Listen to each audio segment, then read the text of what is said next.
Salut tout le monde! Dans cette vidéo, on va parler des automatisations IA. Cette vidéo, elle va être découpée en trois parties. La première, ce sera ce qu'est une automatisation, comment ça fonctionne, pourquoi est-ce qu'on en parle autant en ce moment. Ensuite, on verra l'utilité des automatisations.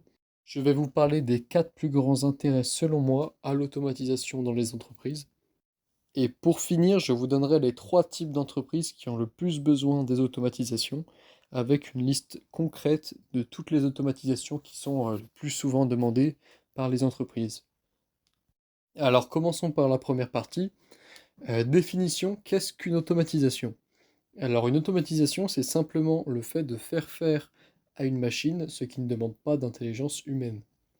Et l'IA, c'est ce qui va nous servir parfois dans les automatisations à traiter, trier, comprendre et apprendre. C'est ce qui va nous servir parfois dans les automatisations pour comprendre ce que l'utilisateur va nous donner, donc l'utilisateur, dans certains cas le client, et pour lui répondre et créer une réponse adaptée à sa question ou à son problème automatiquement. Alors maintenant, voyons voir les deux différentes automatisations qui existent, l'automatisation sans IA et l'automatisation avec IA. Donc c'est important de différencier les deux, parce que pour un certain nombre de tâches, il ne va pas y avoir besoin d'automatisation avec IA, et donc ça va réduire les coûts. Ça va réduire les coûts de la complexité de l'automatisation, mais aussi des frais que vous allez avoir à l'utilisation, parce que l'IA, ce n'est pas gratuit, il faut payer ce qu'on appelle des tokens, et donc là, ça peut être quelques euros jusqu'à quelques dizaines d'euros par mois en général, selon l'utilisation que vous allez en faire. Donc c'est pas des très gros frais, mais c'est important de le prendre en compte pour réduire les coûts lorsqu'il n'y en a pas besoin. Alors pour donner un exemple, des automatisations sans IA, ça va être par exemple des relances clients, des relances de paniers abandonnés. Quand vous allez faire du shopping en ligne sur des sites et que vous allez passer au paiement mais que vous n'allez pas valider le paiement, et ben ça s'appelle un panier abandonné et c'est possible que l'entreprise vous renvoie un mail derrière en vous signalant que vous n'avez pas finalisé votre achat et qu'il vous propose un code promo pour vous faire passer l'achat. Donc ça augmente vachement le passage à l'achat et donc c'est quelque chose qui ne va pas nécessiter d'IA parce qu'il n'y a rien à comprendre, rien à interpréter. C'est uniquement dans un CRM ou je ne sais où, un client qui a fait telle action mais pas jusqu'au bout, donc on envoie tel mail qui est déjà écrit. Donc là, il n'y a pas besoin d'IA. Et des automatisations avec IA, et bah par exemple, ça peut être l'automatisation de votre service client par mail. Donc là, vous branchez une automatisation avec IA qui va comprendre tous les messages que vous allez recevoir sur votre boîte mail et répondre à une partie de ces messages-là auxquels l'IA va être entraînée avec les informations qu'on va lui fournir pour répondre automatiquement. Donc par exemple, aller chercher le numéro de colis du client ou lui demander s'il ne l'a pas fourni et aller chercher sur le site du transporteur l'état du colis et renvoyer les informations au client. Ça peut être des choses comme ça. Du coup, il va y avoir besoin d'une IA pour comprendre le besoin et pour interpréter ce qu'il doit faire et ensuite exprimer sa réponse par lui-même. Alors pourquoi est-ce qu'on en parle autant aujourd'hui? C'est très simple. En novembre 2022, OpenAI a lancé ChatGPT. Vous en avez probablement entendu parler, c'est l'IA la plus utilisée aujourd'hui. Que ce soit des étudiants, des développeurs ou même dans les entreprises, tout le monde l'utilise aujourd'hui et de plus en plus. Et suivi à ce lancement de ChatGPT qui a fait beaucoup de bruit, Google a lancé son IA Gemini, Twitter a lancé son IA Grok, Microsoft a son IA, le groupe Meta, Instagram, Facebook, WhatsApp et compagnie a aussi son IA. Tout le monde l'a lancé parce que c'est très important d'en avoir une aujourd'hui.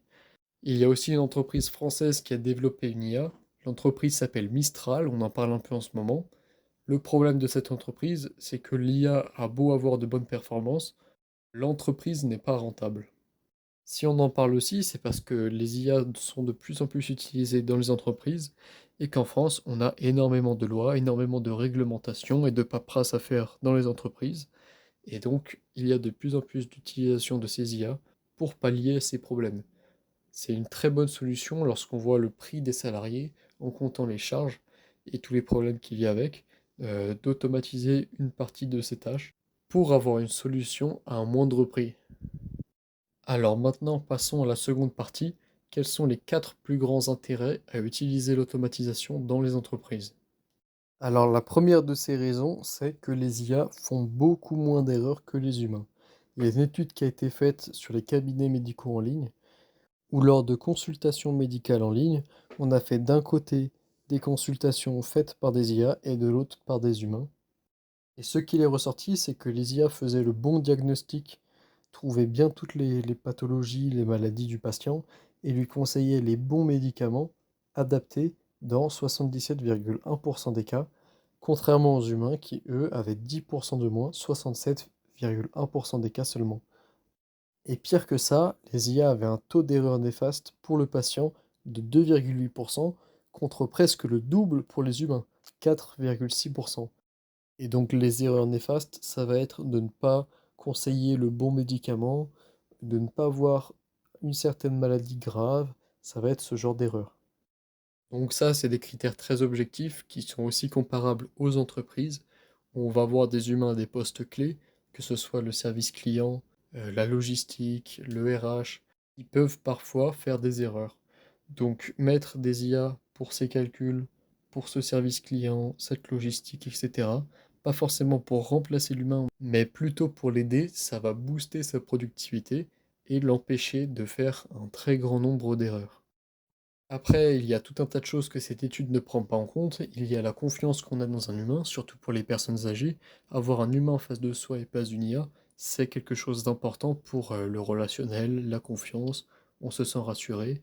Et il y a plein de critères comme ça aussi dans les entreprises, où à certains postes, à certains moments, il est mieux d'avoir un humain pour parler au client que une IA. Et ensuite, on a de pouvoir se concentrer sur les vraies tâches humaines. Lorsqu'on automatise une partie de son activité, ça va nous permettre de se concentrer sur les tâches qui sont vraiment, vraiment importantes pour le client, là où il va percevoir de la valeur. Donc ces tâches-là, ça va être en premier le relationnel, pas de corriger des petites erreurs de commande et ce genre de choses qui sont très facilement automatisables, mais de créer un vrai lien avec le client, d'être là pour les vrais problèmes qui sont importants et qui ne sont pas automatisables. Donc ça, ce relationnel-là va être bien plus important. Il y a aussi l'amélioration des produits et des services. Donc là, demain, si votre équipe, elle a 2 fois plus de productivité, qu'elle fait 2 fois plus de travail par jour pour le même temps travaillé, eh bien, elle va pouvoir passer plus de temps à développer, de nouveaux produits et de nouveaux services en fonction des retours du client et donc de se concentrer sur la croissance, sur le chiffre d'affaires de l'entreprise, plutôt que sur la résolution de problèmes qui n'ont pas de valeur pour le client. Ce troisième point, c'est la résolution drastique des coûts. Pour moi, c'est le point le plus important parce que c'est celui qui va avoir le plus de levier sur votre entreprise. Alors, pour comparer le prix d'une automatisation avec celui d'un salarié, j'ai pris des tranches très très basses. J'ai pris le prix d'un employé au SMIC sans prendre en compte les coûts de RH, de comptabilité, tous les jours de congé, les jours de week-end, qu'il travaille que à certaines heures de la journée, pas le soir, pas en dehors des heures, que parfois il est de mauvaise humeur, qu'il a des problèmes perso, donc il a moins de productivité, etc., etc. Alors voilà, maintenant imaginons que vous ayez au service client une personne dédiée à ce service, et ben elle va vous coûter ce prix-là, alors qu'un service client automatisé, c'est à peu près de 3 000 pour une entreprise normale, à 5 000 pour une entreprise qui, elle, va avoir des besoins très spécifiques. Donc avec cette tranche-là qui est une grosse fourchette, vous allez pouvoir automatiser la quasi totalité de votre service client. Alors évidemment, il y aura toujours des cas très marginaux où là, vous serez obligé d'intervenir.